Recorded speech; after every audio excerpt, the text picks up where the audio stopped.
All right. Charlie Burris, Zach Reagan, wherever you listen throughout the world, thank you very much for tuning in to the A to Z Sports Big Orange podcast. We talk everything Vols every week here on the pod. And if you want to listen to that on the reg, go over to the A to Z Sports Podcast Network feed. And it is now officially football season, so you know you're going to want to do all this. A to Z Sports Podcast Network feed. Then you'll get all of our shows there when we drop them on Mondays. It is one right now at 5 p.m. Eastern Standard Time, which means we are also live on YouTube. The A to Z Sports Tennessee Volunteers YouTube channel. Go over there, subscribe, hit that notification bell, and then you'll be notified when we go live. So it doesn't matter when we go live to record, you'll be notified. You'll be there. You can come hang out with us, be a part of the show, comment, which we love. We love everybody that comes and hangs out with us. At Charlotte_Burris, at Zach TNT, at A to Z Sports, Facebook.com/A to Z Sports Nashville, and A to Z Sports.com for everything that Zach writes on the internet. It is finally here, Zach. Holy cow. I cannot believe it. Tennessee plays football this week. What's up, man? Man, yeah, it feels a little like football. It's not too hot outside, at least most of the southeast. So some football weather coming on, and it's, man, what a weekend it's going to be. Tennessee playing Texas, Ohio State, Clemson, LSU.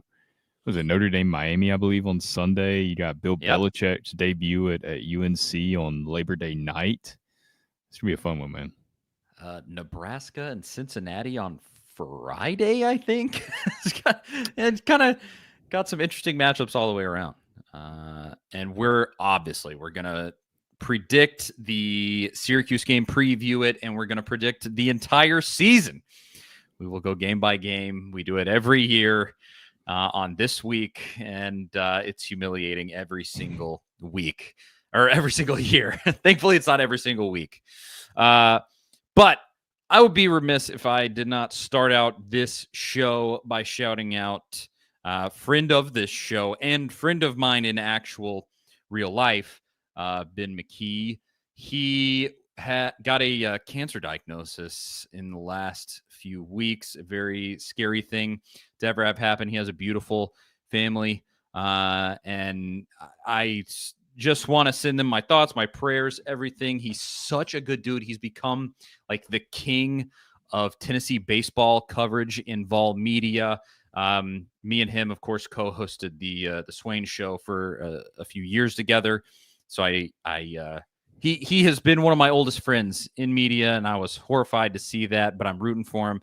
I mean, he's gonna do great. So, but got to give him a shout out. Love Ben so much. He's been here in Zach's stead on this very show before. But yeah, just got to start out there and wish him the best of luck. I don't know. I don't know if you want to say anything, Zach. It's just, anytime you see news like that, it's shocking, especially so young. So like you said, he's going to fight through it and get through it. But all of our prayers with him and his family, something you never want to see anybody go through, especially a friend of the show. So certainly best wishes to Ben. No doubt. So thoughts with him. And now we will go from there into frivolous sports talk, because that's what we got to do. Tennessee, of course, it's game week. What else can you say? But let's start here, Zach, before we get into the full prediction with the Syracuse game and the season. It was announced this week, 9 SEC games coming, and that will change things for the permanent opponents that Tennessee has every single year. I think it's probably a good thing. Ultimately, it's more money for everybody. It's more exciting games for everybody. It's more chances to get those wins that will get you into the playoff. It's all strategic on Greg Sankey's part. Everything is either a cash grab or an effort to get his teams into the playoff, which in turn is a cash grab. So it's good, I think, ultimately. But I will ask you this, Zach, right off the top, just quickly before we get into these previews. Your 3 teams that you want to see Tennessee play going forward. Yeah, first off, I thought the previous setup was fine with 8 games. I know a lot of people were like, "Oh, it's got to be fair. It's got to be fair at the Big Ten." But as Austin Stanley, one of the co-founders of A to Z Sports, has pointed out on social media and in conversation with us many times, the Big Ten has 18 teams, very top heavy. the bottom of the Big Ten is pretty bad. They got a few. I wouldn't even say Vanderbilt's because Vanderbilt proved last season that at least with Clark Lee and Diego Pavia there, and they're a threat, right? Like they beat Alabama, so you got teams way worse than that in the Big Ten.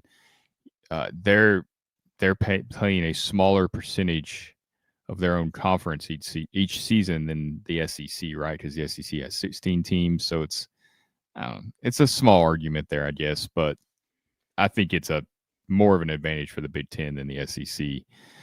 But as far as the three opponents, I've seen such a variation of opinions on this topic. My opinion is the easiest path possible for Tennessee because I think that's what the name of the game is now, is getting to the playoff and finding success there. Obviously, you have to play Alabama every single season. You got to preserve that rivalry. It's a huge one. Third Saturday in October. And that would be inexcusable to do away with that game. I do believe, even though over the last 2 decades it hasn't went Tennessee's way a lot. It's starting to, tides are changing on that a little bit.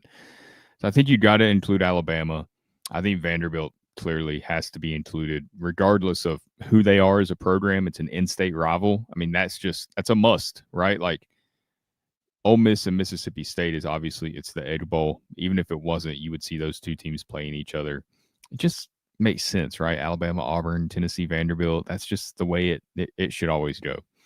So I think Alabama and Vanderbilt are locks for Tennessee. For me, like I would make the third one Kentucky.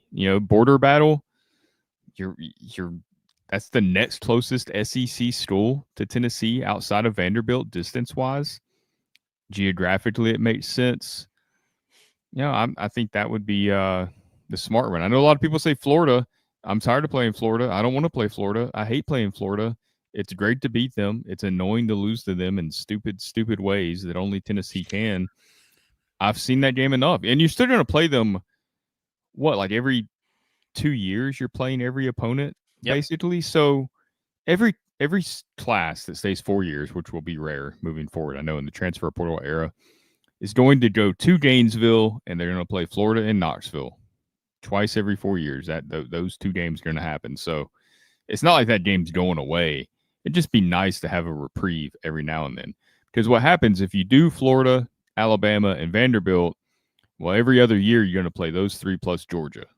And that's what Tennessee's trying to get away from. And it would be nice to have a year where maybe neither one of those pops up on the schedule somehow, Florida or Georgia. And you kind of get this easy path that some other SEC teams every now and then, was it Missouri last season? I think there's that clip of Drinkwitz that went viral. It was like, we don't play LSU, we don't play Tennessee, we don't play or whoever it was. But Tennessee never has those years. So it would be nice every now and then to have like a really good team and a path that's like, this is more than doable to get to the playoff. There's even a little room for error because as we get into the schedule prediction for this season, Tennessee doesn't usually have much room for error, especially when 10 wins is about what you need to get into the playoff. Yeah, the conversation has been this.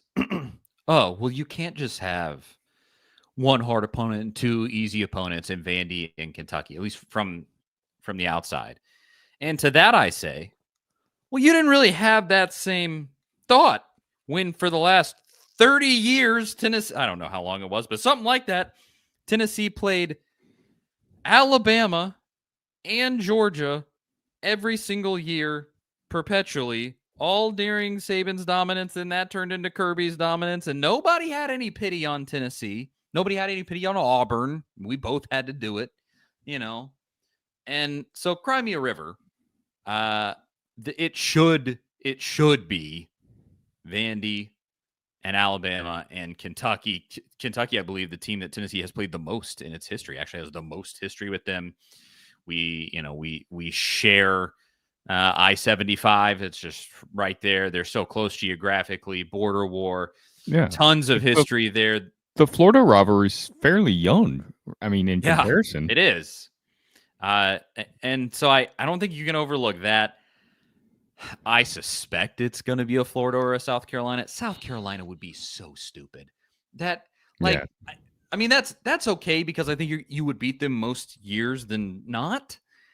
But I mean, who cares about South Carolina? Like, they just are not a team that factors into my mind much in any sport in the SEC outside of just their coach is annoying. I don't want to go to Columbia every 2 years, maybe once every 4 years, because that's a house of horrors for Tennessee. No matter what, it's one of those annoying things. Well, Georgia or with Florida, though, the one thing to consider is obviously Florida and Georgia, right? Like they're going to play each other. Florida LSU makes sense to play each other. That's a tough game for both of those teams. I don't know who Florida's third would be if it's not Tennessee, because I think Florida would be angling for, hey, we need one of those easier opponents, right? Like, so they might not, even though they've had success against Tennessee. Tennessee's on the upswing. You might not want to play them every year if you're Florida either. But who do they turn to then that makes sense for them geographically? I mean, Ole Miss wouldn't be any better. You don't want to play Lane Kiffin. They're a tough out now every year. I don't know if Mississippi State would even get into that conversation. I don't know what all those. There's a lot of different scenarios, but I think there's a path to it not being Florida. But I'm also like you, where I'm like, yeah, it kind of feels like that's probably what it's going to be. So we'll see. I'm sure there'll be plenty of debate behind closed doors that we never really hear about on that. No matter what coaches like Josh Heupel say publicly of we just play who we play, there's going to be some politicking going on behind closed doors on those permanent opponents.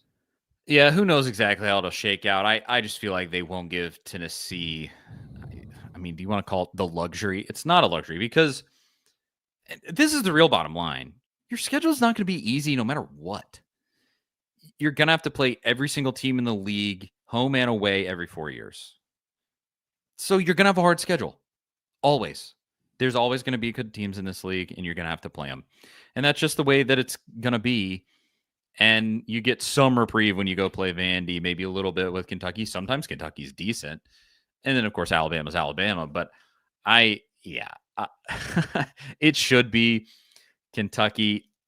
Again, I'm skeptical that they'll actually do that. Yeah, we'll see. So there's that. Now let's get into first, Zach. It's order of operations here.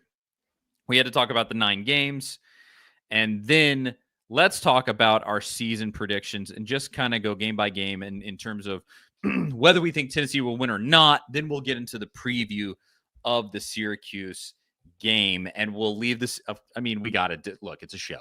We host a show. We're going to save the Syracuse game for last. We're not just going to say straight up what we think is going to happen in the Syracuse game. We'll save it for last here and then go. And that will be our prediction for the entire season. But first things first, there hasn't really been any news to start the season. And I think some relevant information when you talk about the predictions for Tennessee. Will Jermon McCoy play? Will Boo Carter be playing? Obviously, that's huge for the Syracuse preview. I don't think Jermon McCoy is going to be playing this week.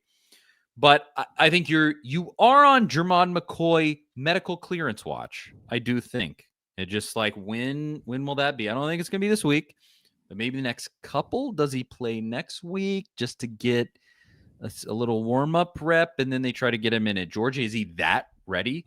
Who knows? That's huge for the season in general. And then Boo Carter, in Josh Heupel's press conference today, Heupel said that Boo Carter will be playing on Saturday with zero detail at all.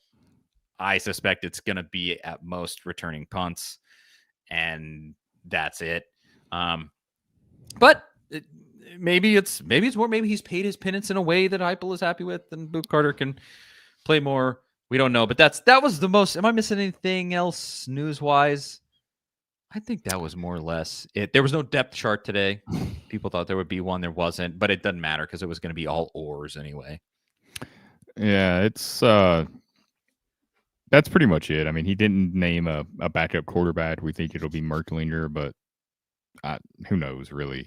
I think it depends on what kind of situation you have where you need the backup quarterback. Receivers seem to be getting healthy. That's good news. Your running backs are healthy. Most of the guys that you were worried about being healthy are probably going to play outside of McCoy against Syracuse. So that's huge. You want to get the season started off right there. Sounds like Sam Pendleton's going to be the starting center with Jesse Perry at right guard. Nothing's like really been announced. Like you said, no depth chart, but sounds like the offensive line's been settled here probably for the past few weeks, honestly, just based on the way it sounded. So, everything's tracking the right way for this season to get going. Tons of unknowns, but beyond that, seems like they're good to go. Yep. So let's get into it. We will start with, I guess, ETSU, since we're not going to go straight to the Syracuse game. Syracuse game, of course, will be last. Let's just say it, Zach. Tennessee wins that one, right? Blowout. Yeah, and I think the thing there is, you already kind of touched on this Jermod McCoy play in that game. I don't think that will be the game where he comes back because you don't need him against ETSU. It'd be nice to get him some reps. But practice reps are reps too, especially when you compare it to playing ETSU. No offense, ETSU, the talent gap is just insane. He'll probably get more out of going up against Tennessee's offense than he will ETSU's offense. But to me, that's the main thing to watch there. And then hopefully blowout game, and you get both quarterbacks in the game, Mertlinger and McIntyre, to see some significant action. Because I do think that's important. Because yes, like last season with Nico against Mississippi State, you had to bring Gaston Moore in to play the second half of that game. You got to make sure your backup guys are ready, because concussion protocol stuff takes decisions out of your hands, and then you've just got to go face the situation that you're facing with those quarterbacks, and you want them to be as ready as possible. 100%. That one's all about staying healthy, getting reps for guys that you need to get into a game. Don't need a repeat of Akron from 2022 when you lost Cedric Tillman for most of the season. Paved the way for Jalen Hyatt's breakout, but that was a tough piece of the offense to lose. Yes, would have been nice to have him that year, regardless. Georgia is week 3 in Neyland, so that's something. They got not Stetson Bennett. Is he back? The new QB. Why? Oh, Gunnar Stockton. Gunnar Stockton. I knew he had a goofy name like Stetson Bennett. Yeah, Gunnar Stockton. I was drawing a blank after I said Stetson. New QB, but they're still going to be monstrous. Do you think there's a chance Tennessee wins that one? What are you committing to? Win or loss there, Zach? Man, it's so these are tough, but we're doing these predictions because they're fun to look back on and see how we do. But there's just so many unknowns now with the transfer portal, with teams with no depth, and what's the teams going to even look like by week 3? There's going to be significant injuries. I think Tennessee has a chance in this one, especially breaking in a new quarterback. I don't think Georgia's going to have.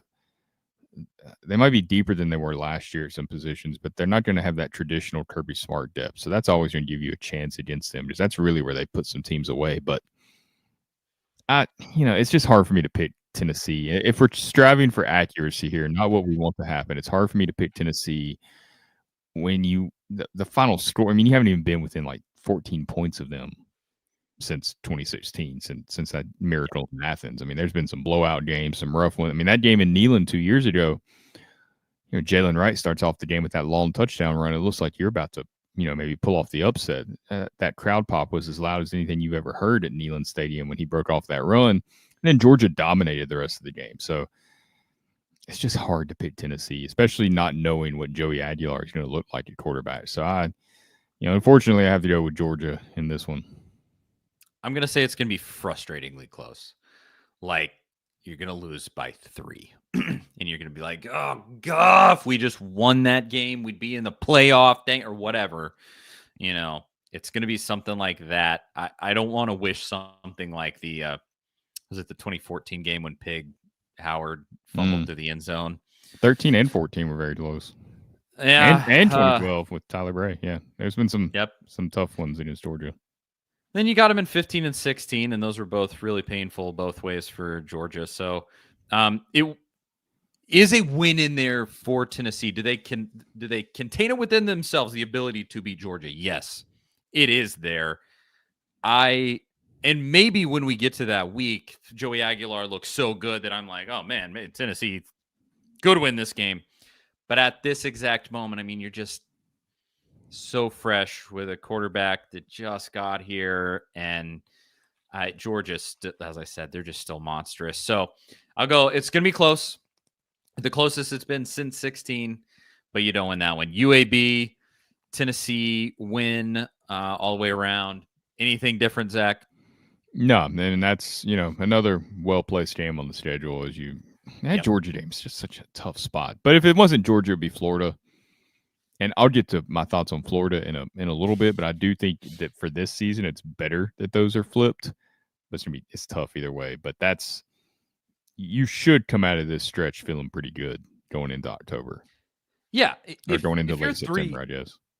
3-1 to this point, that's key. That's the goal. Yes, because you can't lose to Syracuse. So let's little preview here, but you can't lose to Syracuse in this spot. You simply can't. So 3-1 would be good. Then you're going to Mississippi State. Now, I have noticed it's been a fashionable pick by some national folks to have Mississippi State as the winner of this game. I'm not there. I think that this Mississippi State team, they just flipped over so much. It's going to be a transfer portal team with a brand new coach, and just I'm not seeing it. So I think Tennessee wins that one at Mississippi State, and you just get lucky that that's your, one of your, I guess it's no longer a cross-divisional opponent, but just the opponents that you have on your schedule.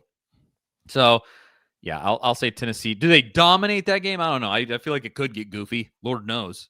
But I think you do win that one. I agree. I do think you beat Mississippi State. I do think it has the potential to be a trap game. The fact that it's in Starkville and that can be a tough place to play, and Tennessee's teams under Hypo have struggled at times on the road. They have won some games on the road. And they've won games against teams like this. They beat Kentucky on the road a few times. They beat Vanderbilt. They beat Oklahoma even last season when they weren't very good, even in a tough game in prime time. I think with this being the first true road game of the season for Tennessee, they'll be locked in. They know the narrative about them on the road. It's Jeff Lebby, somebody that Josh Heupel knows extremely well. The talent advantage is in Tennessee's favor. Both teams know what each other's going to run, but Tennessee having the much better defense, more athletic defense, and all of the experience of going up against this offense every single day. I mean, I know Mississippi State kind of has some of those same things working for them, but this is only Levy's second season. Again, the talent gap is key here. If that one was later in the year and sandwiched in between, Alabama and whoever they play at the end of October or early November, that would be a little more of a trap game, I think. But I think with this being still early in the season, Tennessee's not gonna overlook anything going into that game. And I think they're gonna be ready for a tough environment in Starkville. I think it's a flex game right now. It could be 3:30, it could be 7:00 at night, somewhere in that late afternoon, early evening hours. So it could be a primetime game. I suspect it probably will be a primetime game. They're gonna have a whiteout there for Starkville or for Mississippi State, which means Tennessee gets to wear their orange uniforms, we believe. But that's, it's got all the makings of a trap game, but I still think Tennessee comes out on top. It definitely has a trap game feel to it. I just think Mississippi State's going to be so bad that you just overcome it. And worth noting real quick, that was one of the, Nico only played a half against them last season. That's probably the best he looked against any team. Any SEC team was Mississippi State last season. And they were one of the weaker opponents, but still was the way Nico struggled against conference opponents, that was probably telling. So then, speaking of Nico struggling against conference opponents, Arkansas is your next game. Maybe you have a quarterback this year that won't run out of bounds on the final play of the game. Lord willing. We can only hope. Arkansas in Neyland. It could get goofy. They still have Taylon Green, but they just don't have the talent that matches up to Tennessee. As long as you're healthy at this point, it's a win for me. Even though they pulled that nonsense last year, you should have beat them last year. I don't want to say you dominated that game. You didn't dominate that game, but it felt like Tennessee was going to win until they didn't. And so I think it'll be the same this year, except they actually win it this time. Yeah, Totally agree. I definitely think Tennessee wins this game. It's at home. Tennessee's been so good at home under Josh Heupel. They haven't lost anybody besides Georgia at home since 21. There was opportunities to win that game. Plenty of opportunities to win that game last season in Fayetteville. Nico didn't play well. Some of your receivers didn't play that well. There was plenty of opportunities down the field to make plays. There's an opportunity to make a play on the final play of the game, as you mentioned, when Nico ran out of bounds. Should have been. I think there was a check down to Dylan Sampson, I believe, there on the last play or the next to last play where he would have just would have been a touchdown. Just would have walked into the end zone for the game winner. So that game, as bad as Tennessee played, could have turned out a lot different. So I do think the talent gap there is still pretty significant. With it being at home, revenge factor. Arkansas is one of those teams you've struggled against. I mean, when was the last time they beat Arkansas? Late 2000s, mid 2000s. It's been a while. They haven't played them that often. Too long. They've had some frustrating losses. The one last season, the one in 2015 against Arkansas, where you should have won that game. But I think Tennessee will get the job done in this one. I think they do. Just don't mess around, because the name of the game this season is going to be don't lose the games that you shouldn't, because there has been one every single year with Heupel. But I think the schedule falls just so this time, specifically with Mississippi State kind of being that goofy game and them just being in a state of disrepair still. This has to be the season where you avoid that. Some good points in the comments here. Sam says, Georgia looked awful against Alabama last year, and I expect the same in Neyland. Hey, that's what everybody has been bringing up. It's early season. It's early season. Maybe Georgia isn't in good form. Maybe Gunnar Stockton still doesn't have his feet under him. Maybe. It still took one of the greatest college football players I've ever seen in my life. I don't care that it was Alabama. That Ryan Williams catch to win the game, ridiculous, was one of the most impressive plays I've ever seen made on a college football field. Yeah, truly spectacular. And it took that to beat Georgia. Mr. Jones says, what if Joey Aguilar thrives in Heupel's offense? Remember, Hendon was nothing until he connected with Heupel. If Joey can be half of that with this defense and run game, we can go far. I would agree. It took Hendon an entire year to truly get settled in, and Aguilar is so new. You know, you're right, but that first year, Hooker, there were some moments.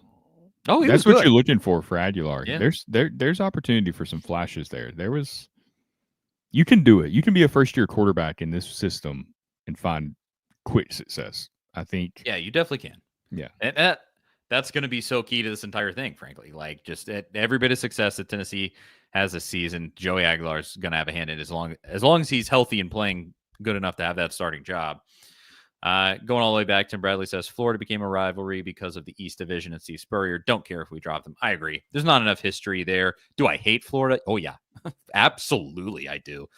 But I look at it in other sports, and it's unremarkable.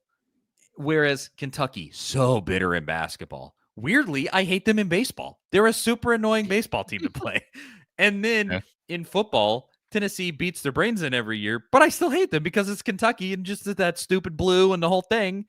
And so, yeah, let's make it Florida, Missouri. Let that be their third one. See, makes sense to me. That is what it should be. Yeah, fair. I mean, if I'm making the decisions, that's what it is. Because honestly, Missouri has nothing but Arkansas. Other than that, they have no real rivals. Yeah. Yeah. And then Jason Crow says, "Go Vols, go Vols." Now we're to a big one, Zach. Tennessee in Tuscaloosa. God, that seems soon. I know, October 18th, an exact spot that Heupel has not been able to get up and over the hill. It's going to be a big game. It's probably going to be either a 4:00 or a night game. And the one that Heupel has won like that was the Oklahoma game last year, but Oklahoma, it turns out, was abysmal a year ago. Although Alabama couldn't win in that spot, so yeah, that's true. Something to be said there. Can Tennessee do it in Tuscaloosa? Yes, I absolutely think they can win in Tuscaloosa. They almost won 2 years ago in Tuscaloosa with Joe Milton. They should have won 2 years ago in Tuscaloosa. 2-touchdown lead at the half. You played a really bad second half. The officiating was horrendous. There's no point in acting like that doesn't matter. It was bad. Tyler Barron was held so bad throughout the second half of that game. But Tennessee didn't play well either offensively. But you could have won that game. Even in 21, I believe it was a one-touchdown game going into that fourth quarter when Nick Saban Yep. was there. And Alabama's depth made the final score of that game look, it was closer than that final score looked. So I think you can go down there and play well. Josh Heupel's teams have played well in stretches down there in Tuscaloosa. With Alabama, I really don't know what to expect from them this season. I have no idea what Ty Simpson is going to be. I like the path he's taken where he's kind of stayed and waited his turn, but you also wonder how good is he if other teams weren't offering him millions of dollars to transfer. I'm not saying he would have, or you couldn't play over Jalen Milroe. I know Milroe is a tremendous athlete, but he was not a good quarterback. I mean, he lost Alabama some games last season with some just really horrific play in spots. So I don't know what's really to expect from Alabama. I don't have enough information on Kalen DeBoer as an SEC head coach. He lost some bad games last season with a pretty good roster.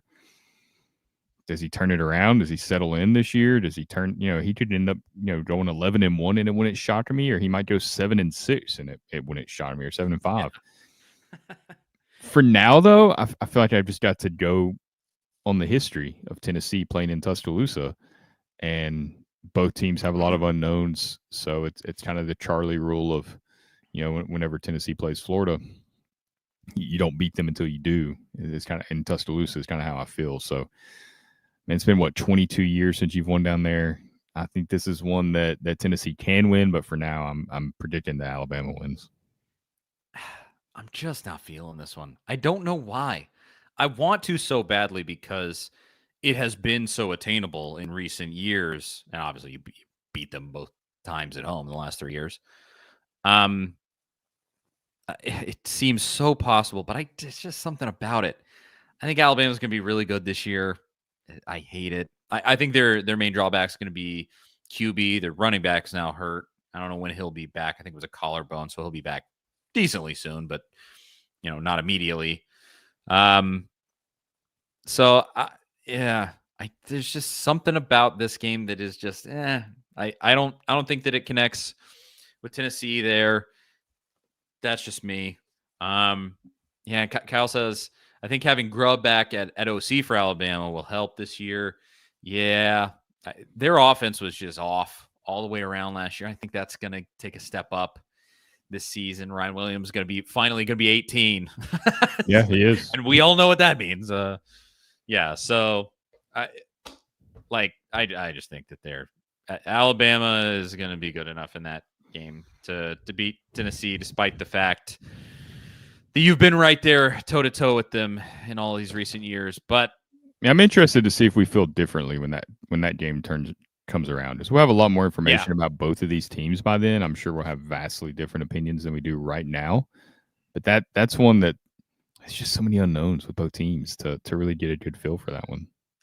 Obviously, if Joey Aguilar is on a Heisman campaign at that point, I might have different thoughts, or the opposite.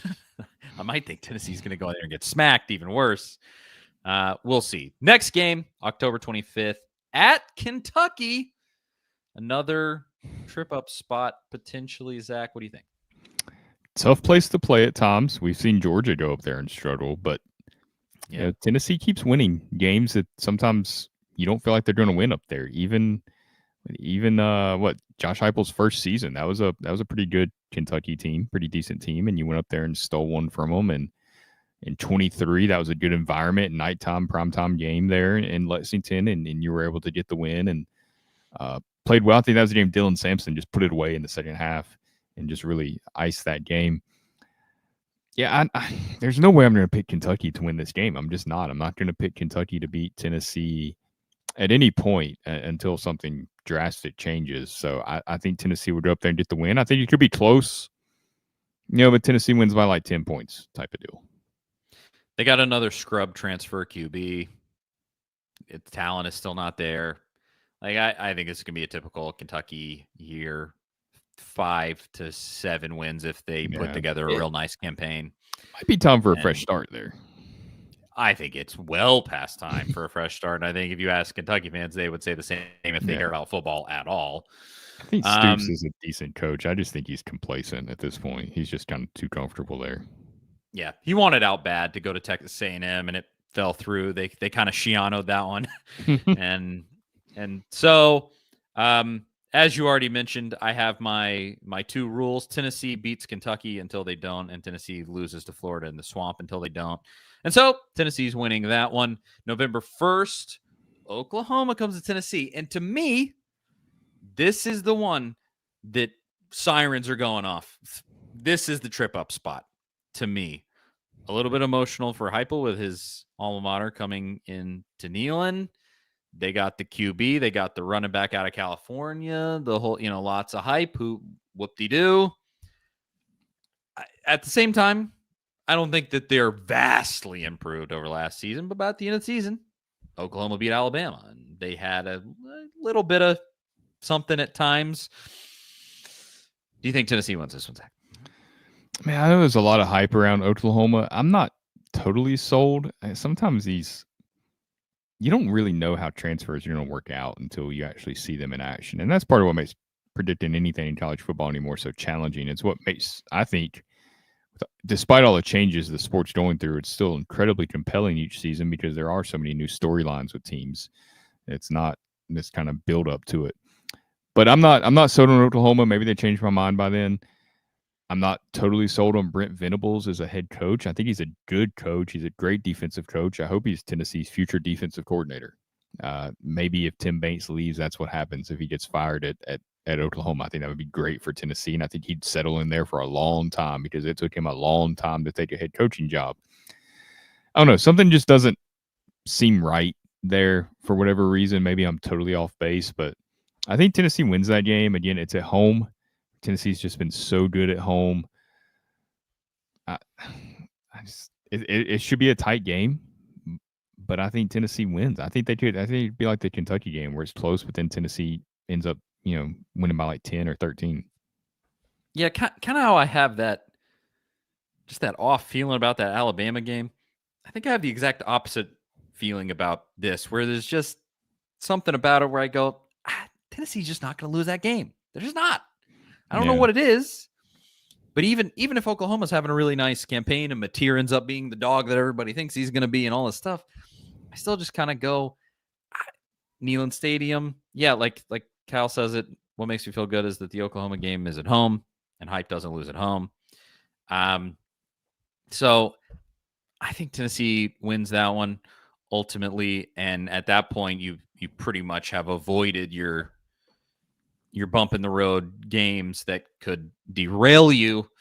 And you're down to New Mexico State at Florida and Vandy. New Mexico State, obviously, I think win for Tennessee there November 15th. After you have a bye week before New Mexico State for some reason. I thought that was kind of goofy, but so you basically have like 2 bye weeks of sorts to prepare for the swamp. Tennessee going to Florida on November 22nd. Just when you say somewhere is a house of horrors for Tennessee, I mean, is there anywhere worse than Gainesville, Florida? Oh my gosh. The only coach that has somehow figured that the hex on that place out is Tony Vitello. I don't know how he did it, but Heupel has not figured that out. I don't feel good about this one. I do have my rule already in place for this game. And I'll say, I think a lot of people have brought up, Lagway might not be healthy by that point. I think it's a very fair point. The kid's not healthy at this exact moment. So there's a very good chance he's not healthy by then, and he's also going to have to carry this Florida team on his back. Even if it's Harrison Bailey, man. I almost feel worse if it's Harrison Bailey. If it's a former Tennessee quarterback playing against us in that game, he's throwing for 400 yards, and it's going to be one that we talk about for a decade where we're just bitter about it because ultimately you win this game, you go 10-2, you're making the playoff. This is the game. If you can avoid the stupid bumps in the road, this is a playoff game for you. This is the first playoff game for Tennessee because it'll get you in. And so, no pressure, but Tennessee does not win in the swamp until they do. To me, that's a loss for me.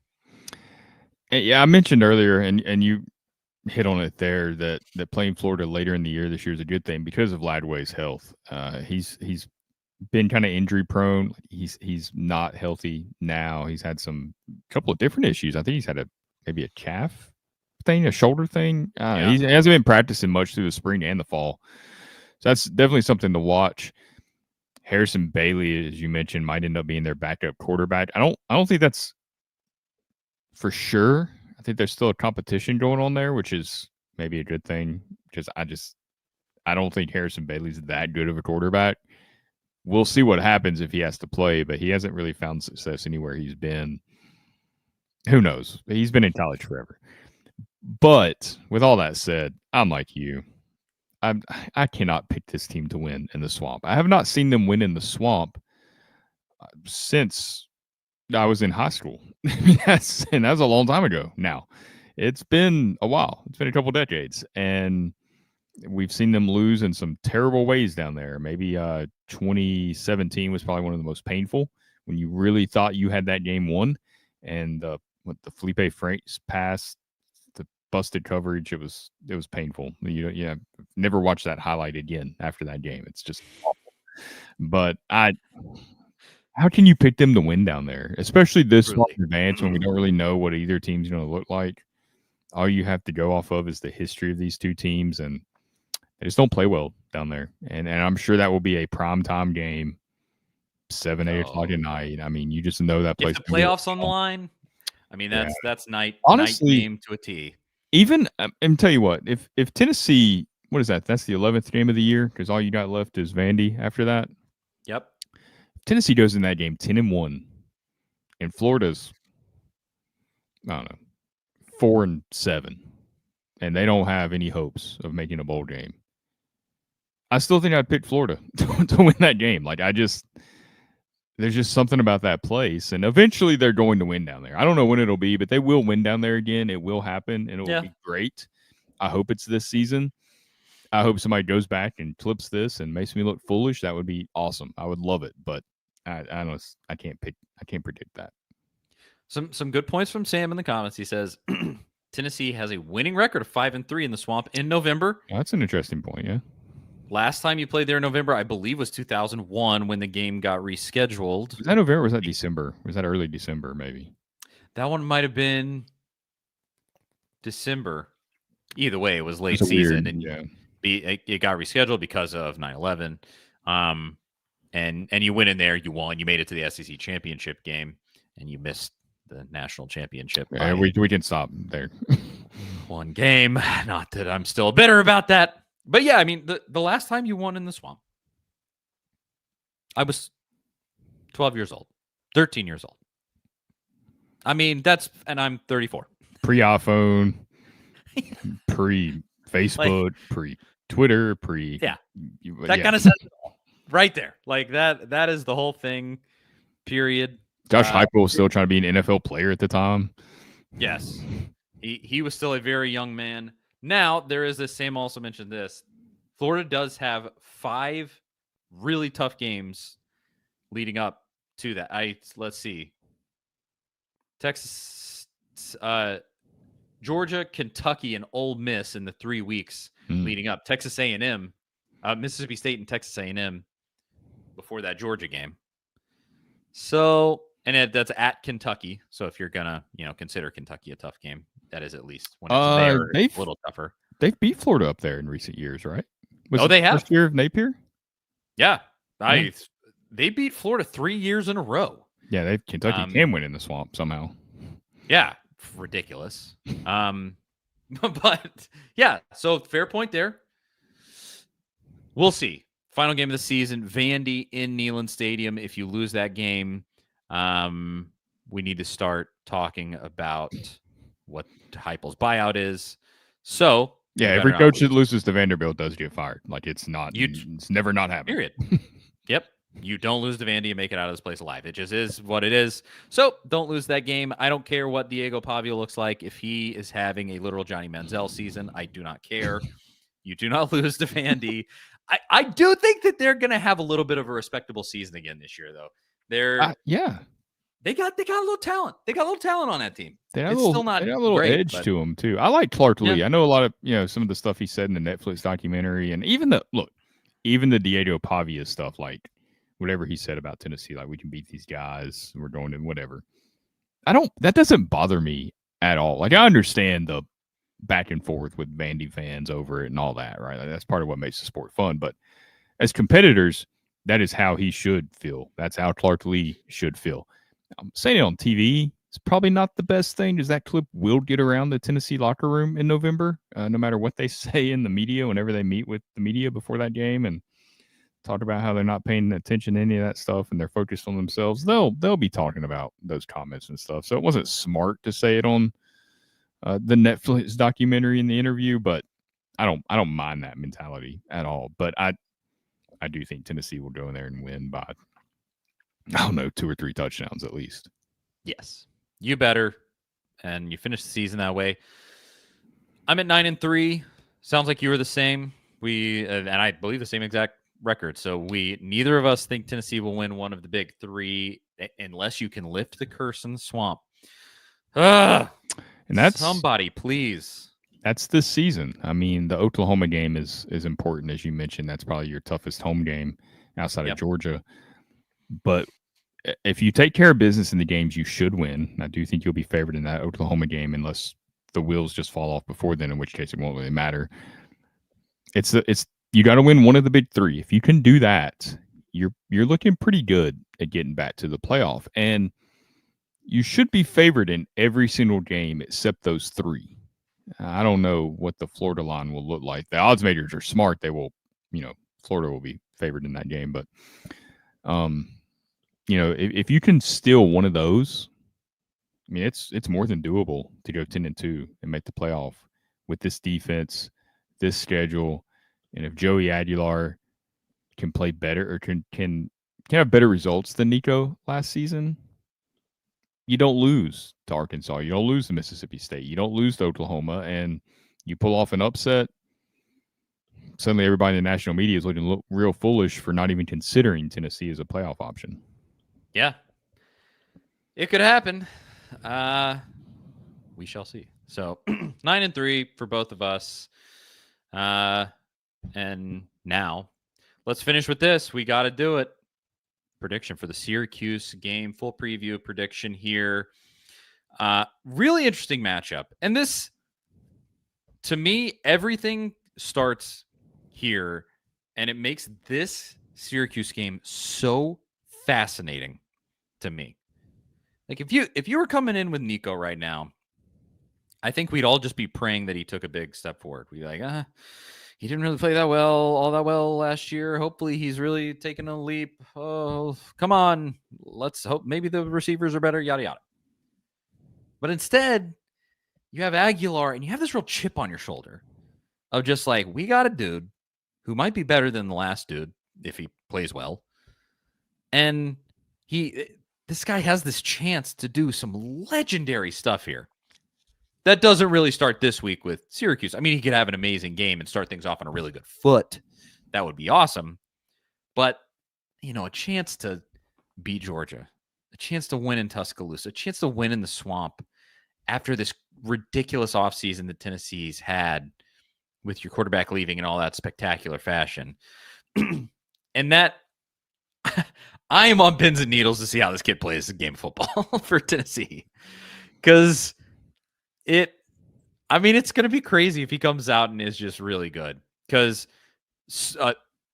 probably the biggest key to this entire thing to me is starting off fast. The slow starts last year were so terrible. Dragged you down, dragged you into the mud, made every game close, gave what for when you played better teams, they had the lead at halftime every time. Even in some of those games where you beat them, like the Alabama game or something. And so you cannot start slow. At the same time, you saw it in that Kansas State-Iowa State game. Like, you got to knock off rust in this first game. And as so often in these opening games, you just get the sloppiness and you get a little bit of malaise and some different things to begin. And so Tennessee has way more talent than Syracuse. I can already tell you. I mean, yeah, I think Tennessee's going to win this game. But how are they going to win it? Is Joey these are the big questions. Is Joey Aguilar gonna look good? How are we feeling, Zach? I mean, yeah, there's so many questions. So intrigued. This is the most intrigued I've been to see what Tennessee looks like since probably Heupel's first game in 21. Those first few games. I think the ACC teams you've played in recent years, Virginia in 23, NC State last season. Tennessee won those games in blowout fashion, and I didn't feel like they even really played that well in either game. I think the defense played really well against NC State last season when that game was close early, and then you were able to hit a few big plays, a couple big run plays, and put that game away. You had a crucial pitch six there at a pivotal point in the game that really turned the tide in that game. In that Virginia game, I mean, you were just able to run the ball all over them. I think Syracuse has lost so much, a lot of talent, lost a lot of receivers, lost their quarterback. They're starting a quarterback that Tennessee passed on in the portal that had trouble getting on the field at Notre Dame. I think this is a game that Tennessee wins by 21, 24 points or more. I just think there's just the talent gap is so big. I don't know how much we're going to know about Joey Aguilar after this game, though, because this isn't a game I feel like that he has to go help you win. I think you can hand the ball off to Peyton Lewis and Deshaun Bishop and Star Thomas and throw some screen passes and run Syracuse out of the building. I think that's going to be that type of game. I just think you're so much better than them talent-wise that, yeah, I think Syracuse will play hard. I think Fran Brown's a good coach. I think they'll play hard, and I think they're going in there to try to upset Tennessee and win this game. But Tennessee's locked in. They're focused. Like you said, they have a chip on their shoulder. They're looking to make a statement, early this season. It would be nice to see Aguilar go full Tyler Bray against like 2016 or 2012 NC State, down in Atlanta. Hopefully we get that. More than anything, I'd just be encouraged by the receivers because you really need to see these receivers play well. That, to me, is almost a bigger question mark than what Aguilar does. I mean, we've seen Aguilar play at App State. We know he can throw the ball. We know he can score. We know he can lead an offense and be a leader, and he's a good teammate.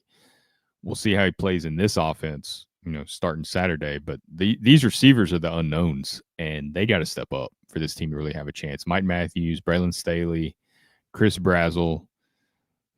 Hopefully you see some of these true freshmen get involved. Travis Smith, Radarius Jackson. There's a lot of opportunity there. That's what I'm looking at more than anything. I want to see these guys open. I want to see when a play comes their way that they're making the play. If the ball's on target, no dumb drops, no just crazy miscommunications with the quarterback. Everybody's on the same page. If I see that, I'm feel a lot better about this team moving forward. I don't know that they're going to have all of that. So it could be kind of tough to evaluate this offense based on the Syracuse game. But I do think Tennessee wins this game pretty easily. I don't think that this will be a Aguilar blows the doors off game, even if he eventually has that,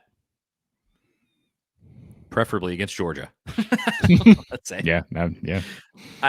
Because I think Heupel's going to play it close to the vest. I would guess that there is a strategy here, a little bit of like, let's show what we got to show and nothing else.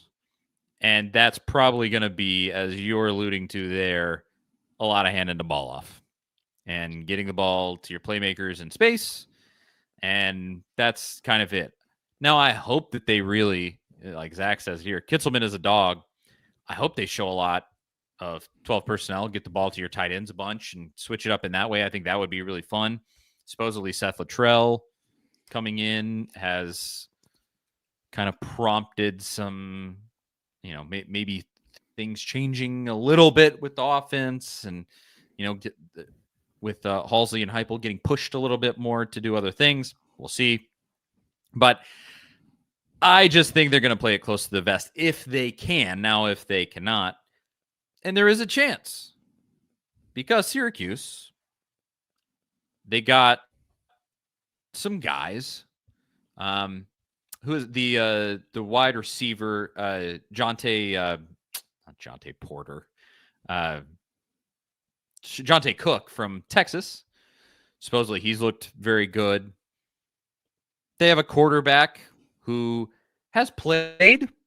Steve Angeli played at not in the way that Joey Aguilar has, but Angeli played at Notre Dame. I want to play specifically, had a whole bowl game, and he put up nice numbers there.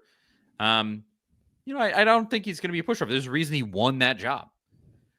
But outside of that, their offense doesn't have a ton of talent. They lost so much in the transfer portal. So much in the transfer portal from a team that already kind of like backdoored their way into 10 wins, even though they had 10 wins a year ago. They got good pieces on defense. We'll see it exactly how it pairs up against Tennessee. They have good pieces on defense, except their defense was, when you look at the numbers last year, defense wasn't actually really that good a year ago. So I just think you overwhelm them with talent. You win this game going away. I don't think it's gonna be like 41 points like last year. Maybe it is. Somehow it's still weird to think about that game. You won by like 40 points, and it still felt like you didn't play very well. Like that was what was so weird about that game. I hope we don't walk away feeling like that. But God knows at this point, I never thought that Heupel would have to win games with defense, and yet that was the entire strategy last year. So I just think Tennessee's defense, they're going to smother Angeli. Angeli's going to be, he's mostly, he's not a running quarterback. I think they're going to crush him. And I think Aguilar will have a chance to shine at times and hit that deep ball. Please, I swear to you, the first deep ball that this guy connects on, I am going to do a lap around my living room and lose my mind, because it will be so nice to see that after what we had to endure last year. Yeah, so I think defense plays well, despite a couple of good pieces on that offense for Syracuse. Offense plays good enough. Hopefully Aguilar has a shining game, but I suspect that it will really be a shining game for your running backs. And yeah, I think another big one, the right side of your offensive line. Definitely want to see Sanders, Jesse Perry really have a good game. If it's not Jesse Perry, I guess it would be who? Sham Umarov. Yeah, likely. Yeah. Yeah. And then supposedly, Wendell Moe is killing it in that left spot, and Hurd is in a much healthier, better place than he was a year ago. And I think Pendleton should be able to handle center well. So good offensive line, good running backs. That's a win. And then hopefully Aguilar has his moments. I'll say let's get to an actual score prediction here. We didn't even mention Mr. Jones does say, is Boo Carter returning kicks? I think that's all he's going to do. Heupel didn't commit to anything. Boo Carter still reportedly still hasn't been fully practicing like a starter would. I think he'll just be returning kicks in this one. He still is paying penance. He has to pay an actual in-game penance. Yeah, I joked that he in our group text earlier that Heupel might send him out there to recover the tee after the kickoffs. Yeah, and then he'll go. He was in the game. Yeah. He's on the field. He participated. Yeah, he was with us out there. Yeah, I think he'll just be returning punts. But final score for me, I'm gonna go. Offense doesn't just blow the doors off. I'll go 30. 34, so a couple field goals. 34-17. Which you're covering at that point. 34-17. I had a pretty similar score prediction in my mind there. I got them scoring one more touchdown than you. I got Tennessee winning 41-13. So right. I feel confident. I think they're going to play well. I think they're going to win this game fairly easily. Like I said, I don't know how we're going to feel about them afterwards, because I don't know how much we're really going to see from this team. Even, Mr. Jones talking about the trenches. I think you just got such a talent advantage on both sides of the ball that you're not going to learn a ton there. Obviously, if they don't play well, that would be a bad sign. But I think both sides will play well. In the trenches, I just think you're too talented. Mr. Jones says 38-13 Vols. Sam, it's a 30-plus point victory against Syracuse. I was close. I think I had 28, so. Yeah, it's a win for Tennessee, and if it's not a win, I mean, I don't even want to think about the discussion we will be having if you do not win this game. So go out there and take it by the horns. They do not have Kyle McCord coming back. I think this is a team that is ripe for the picking, and you should be able to do that. Then you got another snoozer next week leading into Georgia. You're in a good spot. I will say, Fran Brown said today, this team scores a lot of points early in the season, talking about Tennessee. He's like, I don't want to be the team that gives up 50 or 60 to them.